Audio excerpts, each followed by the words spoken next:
Hi guys, welcome to Sweety Kitchen. నేను మీ బాను. ఈరోజు ఒక డిలీషియస్ స్వీట్ రెసిపీని ప్రిపేర్ చేసుకుందామా. మన ట్రెడిషనల్ స్వీట్ ఇదైతే బెల్లం పొంగలి. బెల్లం పొంగల్ అంటేనే గుర్తొచ్చేది ఫస్ట్ పెసరపప్పు, తెల్ల బియ్యం కదా. సో నేను కొంచెం హెల్తీ ప్రాసెస్లో తెల్ల బియ్యం కాకుండా ముడి బియ్యం కాంబినేషన్తో ప్రిపేర్ చేస్తున్నా. ముడి బియ్యం అంటే ఏం కాదండి, ఇవే. ముడి బియ్యం అంటే తెలుసుకోవాలి కదా ఫస్ట్గా. బ్రౌన్ రైస్ అంటే మనకి తెల్ల బియ్యమే, కానీ ఎక్కువ పాలిష్ అయినప్పుడు తెల్ల బియ్యం అవుతుంది. పాలిష్ అవ్వని బియ్యానికి బ్రౌన్ రైస్ అంటారు. సో ఇలాగుంటాయి ఇవి, చూడడానికి గోధుమల కలర్లో ఉంటాయి. ఇంకా పెసరపప్పు, 1 కప్పు పెసరపప్పుని కుక్కర్లో వేసేసుకొని ఫ్రై చేస్తున్నాను. నేను ఈ రెసిపీ మొత్తము కుక్కర్లో చేస్తున్నా కాబట్టి ఇలా కుక్కర్లో వేసుకొని ఫ్రై చేస్తున్నా. ఒక 2-3 నిమిషాల పాటు సిమ్ టు మీడియం ఫ్లేమ్లో మాడనివ్వకుండా మంచిగా మిక్స్ చేసుకుంటూ మంచి అరోమా వచ్చేంత వరకు ఫ్రై చేసుకోవాలి. సో అందులోనే 1 కప్పు ముడి బియ్యం కూడా వేసాను. సో ఇంకొక కప్పు వేస్తున్నాను. 2 కప్పుల ముడి బియ్యం తీసుకున్నాను, 1 కప్పు పెసరపప్పు తీసుకున్నాను. ఇంకొక 2 నిమిషాల పాటు ఫ్రై చేసుకుందాం. సో ఇలా రెండింటిని ఫ్రై చేసుకున్న తర్వాత ఇందులోకి ఇప్పుడు నీళ్ళు వేసుకొని కడిగేసుకుందాం. 1-2 సార్లు చక్కగా కడుక్కుందాం.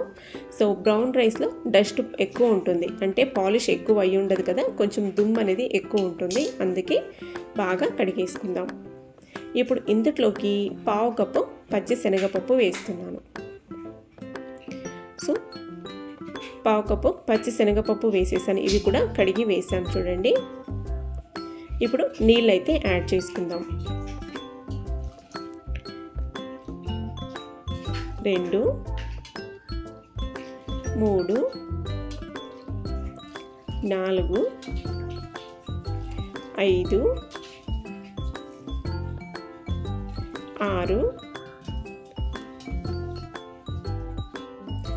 6, 7 కప్పుల నీళ్ళు వేసాను.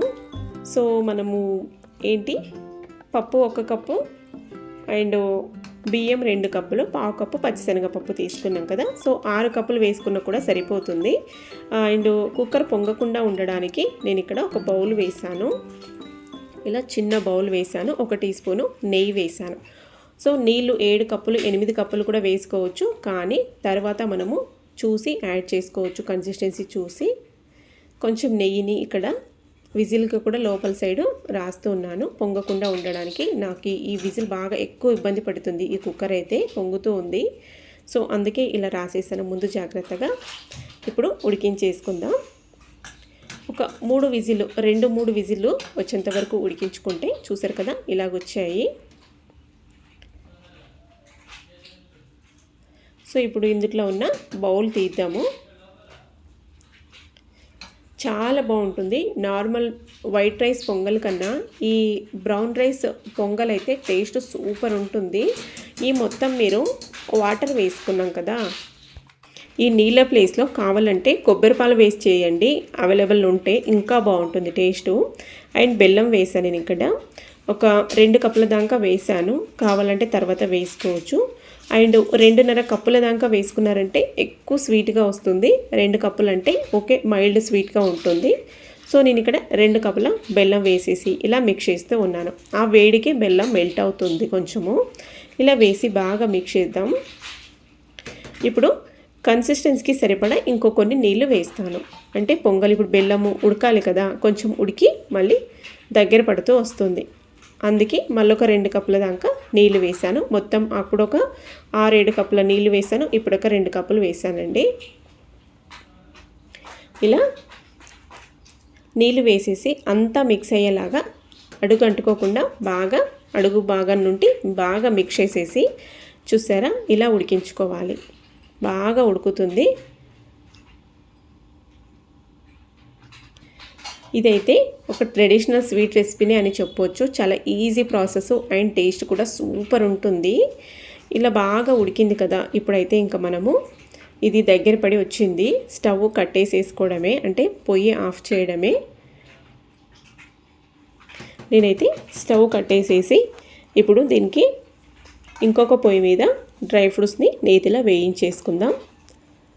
దేవుళ్ళకి ప్రసాదం కింద చేయొచ్చు, ఎప్పుడైనా స్వీట్ తినాలనిపించినప్పుడు కూడా చేసేసుకోవచ్చు. చాలా easy process and taste super ఉంటుంది. బాగుంది. పోపు గరిటెలోకి నెయ్యి వేసాను. ఇప్పుడు ఇందులోనే జీడిపప్పులు వేస్తున్నాను, ఒక పావు కప్పు జీడిపప్పులు. వీటిని ముందుగా కొంచెం ఫ్రై చేద్దాము.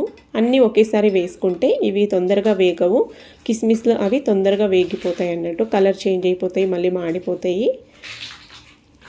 సో ఇవి ఇలా వేగిన తర్వాత ఇందులోకి కిస్మిస్లు వేసాను.